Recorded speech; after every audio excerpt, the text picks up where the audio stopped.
Hola a todos y bienvenidos a Derecho Penal sin Misterio. El día de hoy abordaremos un tema fundamental para el estudio del derecho penal y es la conducta punible. ¿Qué es una conducta punible? Lo que nosotros conocemos como delito. Pues bien, esta conducta punible tiene una estructura predeterminada en nuestro Código Penal, Ley 599 del 2000, y la empezaremos a revisar desde su artículo 9. El artículo 9 nos dice lo siguiente: para que la conducta sea punible se requiere que sea típica, antijurídica y culpable. La causalidad por sí sola no basta para la imputación jurídica del resultado. Para que la conducta del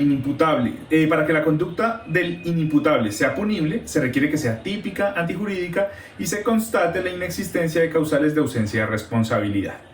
Entonces, esta definición de conducta punible pone sobre el escenario tres categorías o tres elementos fundamentales que se deben reunir para hablar de una conducta punible. Necesitamos que la conducta sea típica, antijurídica y culpable.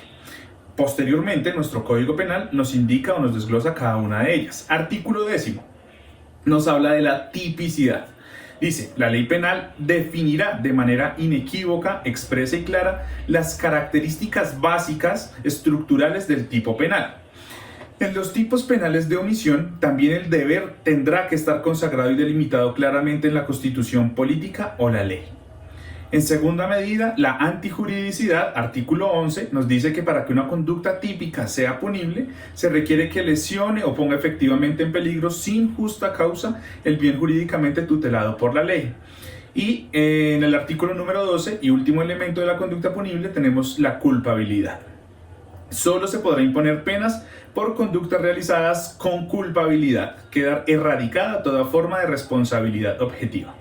Bueno, pues empecemos a hablar de estos elementos. Vamos a hablar de estos elementos de una manera descriptiva breve, teniendo en cuenta que cada una de ellas se merecería como un video individual y seguramente es lo que va a suceder. Posteriormente los tendremos aquí en el canal. Arranquemos por la tipicidad. La tipicidad está dividida y tenemos una tipicidad de carácter objetivo y una tipicidad de carácter subjetivo.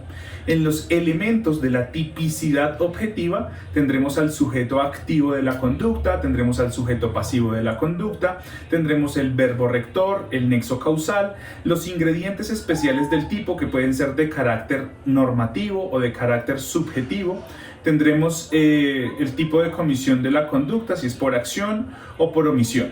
Entonces hay varios elementos a revisar allí.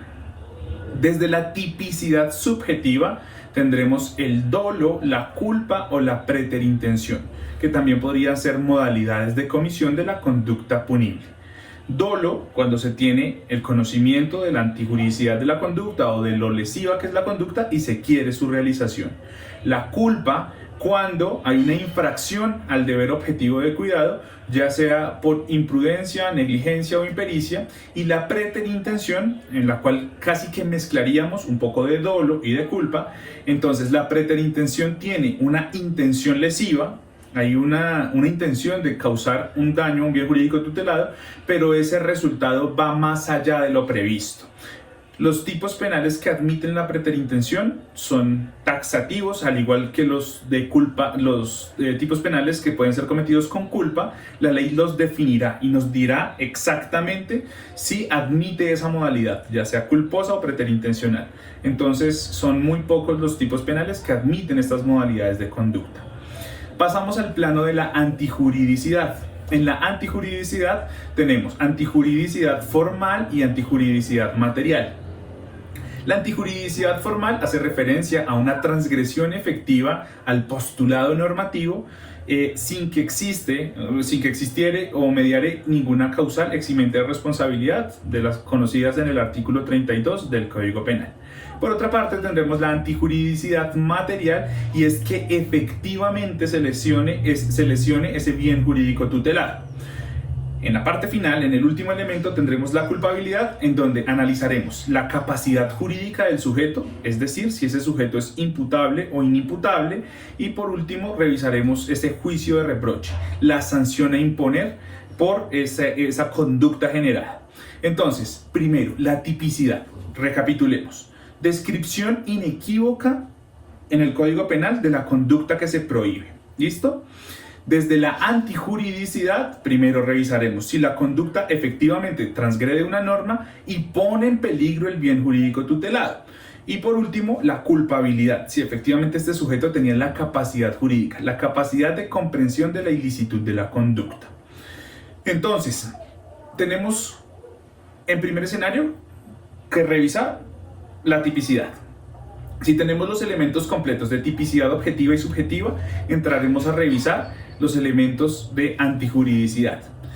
Puede existir o se puede dar la tipicidad como conducta, pero que no sea antijurídica formalmente. Un claro ejemplo de esto podría ser una acción de legítima defensa. Si agreden, no sé, a un familiar mío, un ladrón lo agrede, y yo estoy junto a él y tengo la posibilidad de defenderlo, y hablaríamos de una legítima defensa, mi conducta, si yo llegara a matar a ese ladrón, la conducta sería típica, pero no antijurídica formalmente, porque yo estoy amparado por una causal que exime mi responsabilidad. Entonces la misma norma, la misma ley ampara mi actuar. Entonces tengo una conducta típica desde lo objetivo y lo subjetivo, pero la antijuridicidad formal no estaría satisfecha.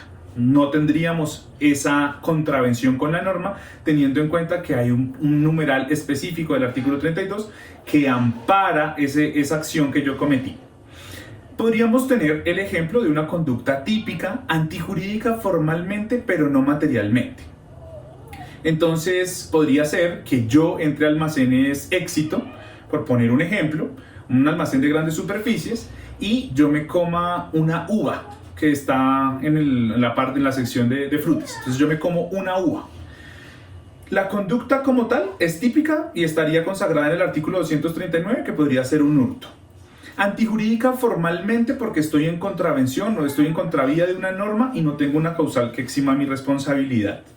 Pero no es antijurídica materialmente porque el bien jurídico tutelado en este caso sería el patrimonio económico de un almacén como Almacenes Éxito, pues que su patrimonio económico es bastante grande. Entonces el comerme esa uva no afectaría el patrimonio económico de Almacenes Éxito. Por eso tendríamos una conducta típica, antijurídica formalmente, pero no antijurídica materialmente. Y muchas personas dirán, venga, y en el caso de Almacenes Éxito, pues no es solo una persona que se come una uva, son cientos de personas en todos los Almacenes Éxito robándose cosas, comiéndose las uvas, por ejemplo. Entonces esto sí puede causar una lesión efectiva al patrimonio económico. Pero la responsabilidad penal es individual. Yo respondo por mi acto cometido. Yo no puedo responder por lo que pasa en otros Almacenes Éxito. Entonces, en estricto sentido, tendríamos una conducta que es antijurídica formalmente, pero no antijurídica materialmente, ¿vale? En el tema de la culpabilidad tendremos que revisar esa capacidad. Tendremos algunos elementos que nos permitirán definir si el sujeto activo de la conducta tiene esa capacidad de comprender la ilicitud de la conducta, es decir, si es imputable o no. Si es, por ejemplo, un menor de edad, tendremos que someterlo al sistema de responsabilidad penal para adolescentes en los tipos penales a los que haya lugar. Si es una persona que es menor de 14 años, acá no habrá responsabilidad penal, ni siquiera en el sistema de responsabilidad penal para adolescentes. También tendremos otras formas que nos impiden hacer esa imputación jurídica. Podríamos hablar de personas que tengan severos trastornos mentales, por ejemplo. De hecho, nuestro Código Penal prevé algunas situaciones de diversidad sociocultural que también estaban allí ubicadas como causales de inimputabilidad. Entonces, ¿qué debemos tener o qué elementos se deben satisfacer para que hablemos de una conducta punible? Ya lo dijimos: tipicidad, antijuridicidad y culpabilidad. Si faltare alguno de estos elementos, no estaremos frente a una conducta punible y por tanto no estaremos hablando de un delito. Entonces, estas categorías de manera individual las revisaremos posteriormente en videos con cada una de ellas. Una feliz tarde para todos.